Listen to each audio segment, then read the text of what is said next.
Hi, this is Brian Forster, and this is a video about exploring ancient sites in Lake Titicaca.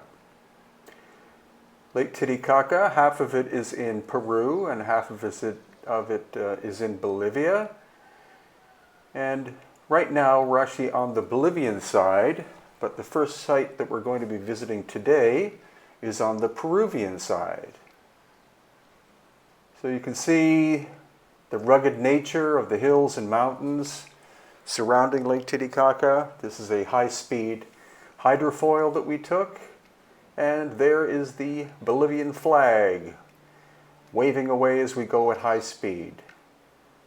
So we're now at this ancient site in Peru, on the Peruvian side, called Amaru Muru, and it's an ancient construction made out of red sandstone.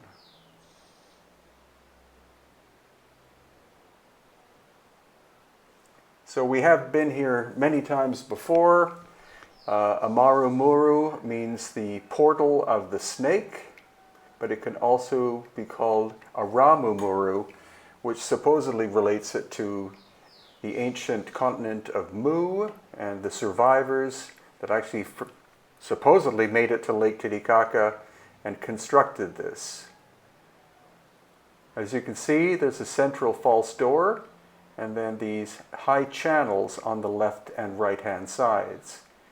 Now we've had people who were very good at energy dowsing in this location, and the best of them said that the central portal is supposedly masculine energy and the left and right sides are feminine. And here you see this almost like belly button shape, which is carved into the center of the portal in the center of the structure. Now you're looking at the landscape of Lake Titicaca, and here is Amaru Muru once again.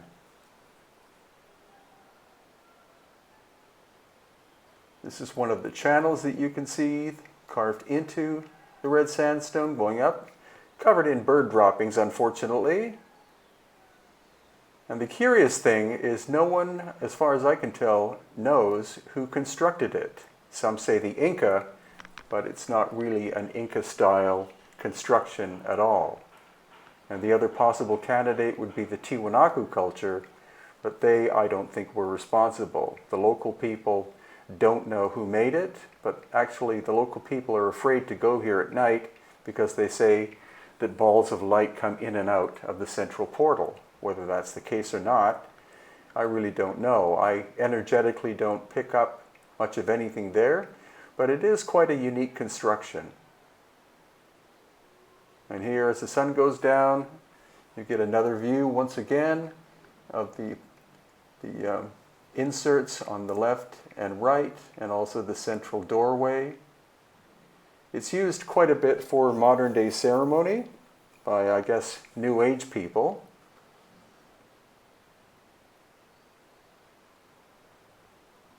And it's a must-see if you're in Peru. It's about 2 hours drive south of Puno, which is a major city on at Lake Titicaca.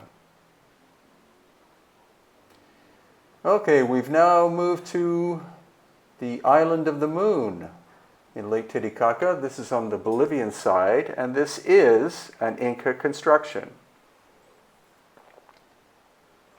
This was the home of the Virgins of the Sun of the Inca civilization, and you can see all of the terracing. Almost the entire island was created or was made into terraces during the Inca time period, very little of which is still being used to this day. And now we get a nice quadcopter view flying over our October group. There again in the background you see lots of terracing and the adobe and rough stone construction of this temple of the Virgins of the Sun. So this is regarded by local people as being a feminine island, whereas the Island of the Sun, which is very close by and is much, much bigger, is regarded as being masculine. So this part of the structure has been rebuilt by archaeologists in recent times. And again, a site well worth visiting if you happen to be in the area of Lake Titicaca. The only way to get there, of course, is by boat, and we took a hydrofoil from the Copacabana area. And finally, a view of the massiveness of Lake Titicaca, the highest navigable lake in the world.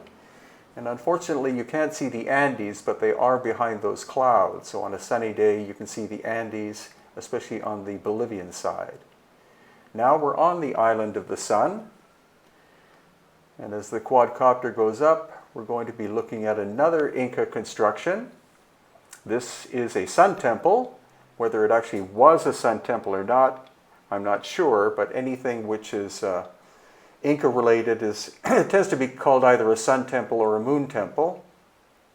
Again, you can see that the construction technique is quite crude.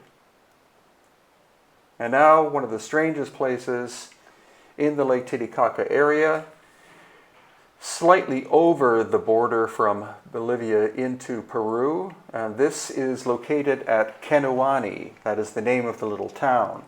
The name of the archaeological site usually is called Kenawani. Whether that's its original name or not, I don't know. And again, we don't know what culture created it.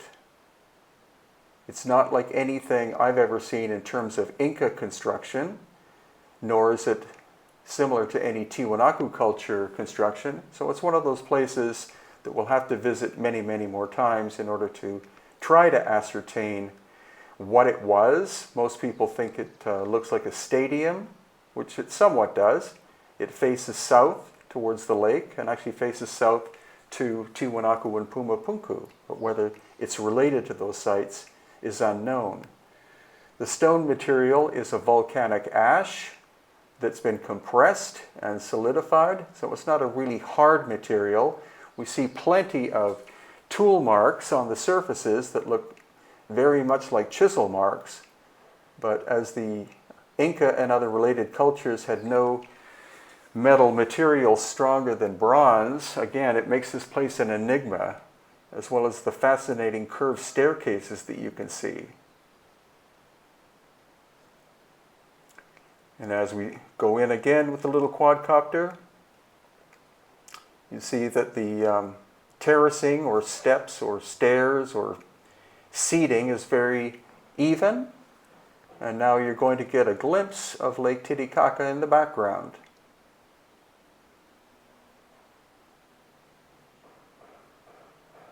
So here again, emphasizing on the interesting staircases and this strange outcropping there, whether the outcropping is simply natural or has been altered by human hands or others. I'll have to go back and see many, many times.